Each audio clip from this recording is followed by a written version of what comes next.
মুসলিম তার নয় মানে হিন্দু তাহার প্রাণ। নানা ভাষা, নানা মত, নানা পরিধান, বিবিধের মাঝে দেখো মিলন মহান। এই কথাটা পশ্চিমবঙ্গের কোনায় কোনায়, ভারতবর্ষের কোনায় কোনায় পাঠিয়ে দেওয়ার জন্য এই শ্রীরামপুরের মানুষের, শিয়া কালা মানুষের তাদের জীবন যন্ত্রণার কথা, কৃষকের তাদের ফসলের ন্যায্য দামের কথা, সারের দাম কমানোর দাবি নিয়ে আমরা পার্লামেন্টে পাঠাতে চাই। শাহরিয়া মল্লিকের খাম চিহ্নে আপনারা ভোট দেবেন। যে কথাটা বলছিলেন মমতা বন্দ্যোপাধ্যায় আমার মায়েদেরকে 500 টাকা আর 1000 টাকা দিয়ে কিনতে চাইছে। শেষে একটা কথা বলে শেষ করব, আমার চেয়ারম্যান চলে এসেছে, সারা পশ্চিম বাংলায় ঘুরে বেড়াচ্ছে, তার দিকে গরিব খেটে খাওয়া শ্রমজীবী মানুষ তাকিয়ে আছে। আমার মায়েদেরকে তারা 500 টাকা দিয়ে 1000 টাকা দিয়ে কিনতে চাইছে। আর সন্দেশখালী তার জবাব দিয়েছে এই স্নেহাশিস বাবুরা, এই শওকত মোল্লারা, এই শেখ শাহজাহানরা আর রাতের অন্ধকারে পার্টি অফিসে গিয়ে রাত্রি 12টার সময় পিঠে বানাতে বলছে আমার মায়েদেরকে, আমার বোনেদেরকে। 500 টাকায় 1000 টাকায় আমার মায়েদেরকে ইজ্জত কিনতে চাইছে। আমরা বলছি আমার মায়ের দুটো তরতাজা হাত আছে।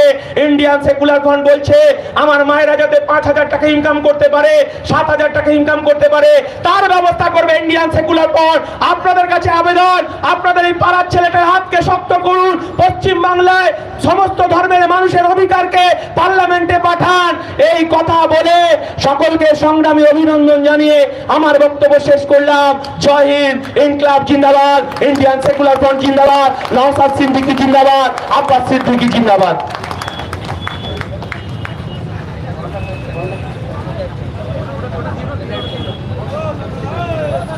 ধন্যবাদ আমাদের পার্টির জেনারেল সেক্রেটারি বিশ্বজিৎ মাইতি মহাশয়কে।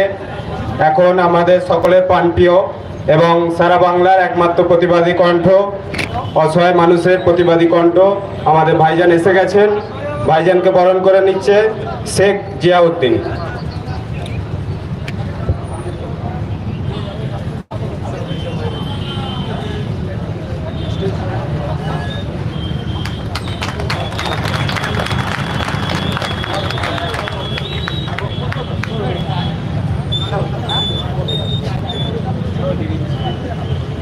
আমার তো কম বেশি সব চেনা মুখ এখানে যারা আছে। এই মন্দিরের দু সাইডে যে পরোটার দোকান আছে, কত আমরা খেয়ে গিয়েছি। মাঝে মধ্যে এখন সময় হচ্ছিল বলে খেতে পাচ্ছি না। সে সবাই চেনা পরিচিতির মধ্যে কয়েকটা কথা বলবো। লোকসভা নির্বাচনে আগামী 20 তারিখে শ্রীরামপুর লোকসভা নির্বাচনে দিনক্ষণ নির্ধারণ হচ্ছে। এখান থেকে ভোট দিয়ে পার্লামেন্টে পাঠালে লাভটা কি হবে, লসটা কি হবে, একটা এমপির কাজ কি, কতটা তার ভূমিকা, কতটা লড়াই করতে পারে, পার্লামেন্টে গিয়ে কি কি করতে পারে, সেই বিষয়ে কটা কথা বলবো। আমার আগের বক্তারা নিশ্চয়ই তৃণমূলের মিড ডে মিল চুরি থেকে শুরু করে আদিবাসীদের জলজমি জঙ্গলের অধিকার কেড়ে নিচ্ছে, দলিত ভাইদের কোটাতে যে চাকরি চুরি হয়েছে, আদিবাসী ভাইদের কোটার যে চাকরি চুরি হয়েছে, মমতা ব্যানার্জি সরকারে যে চাকরি বিক্রি করে দিয়েছে, নিশ্চিতভাবে বলেছে কম বেশি। আপনাদেরকে আমি বলবো এই ভোটের সময় আপনারা এই ভোটটা শুধুমাত্র আসলো, একটা মিটিং করলে মিষ্টি মিষ্টি কথা বলে দিল, তার পরিবর্তে আইএসএফকে ভোট দিতে হবে, তার পরিবর্তে অন্য কোনো দলকে ভোট দিতে হবে, এতে মিষ্টি কথাই গলে যাবেন না। আমি আপনাদের কাছে অনুরোধ করব, আগে জানতে হবে একটা এমপির ভূমিকাটা কতটা হতে পারে, সেই ভূমিকা পালন করতে পারছে কি পারছে না।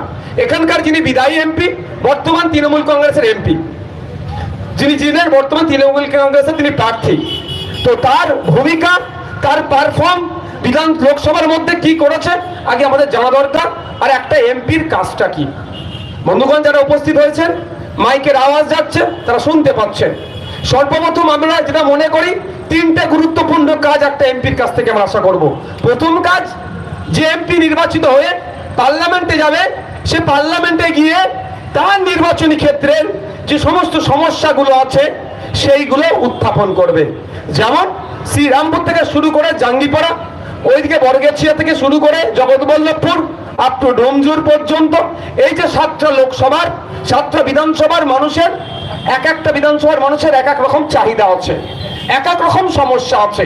এই সমস্যাগুলোকে নোট ডাউন করে পার্লামেন্টে গিয়ে বলবে যে আমি শ্রীরামপুরের এমপি, আমার এই লোকসভার মধ্যে এই সমস্যাগুলো আছে, এইগুলো সমাধান করতে হবে। কিন্তু দুঃখের বিষয়, যাকে আমরা 3 বার হ্যাট্রিক করিয়ে পার্লামেন্টে পাঠালাম, সেই ব্যর্থ এমপি সে কোনো কথা বলেনি। শুনুন, আপনাদের বলে রাখি,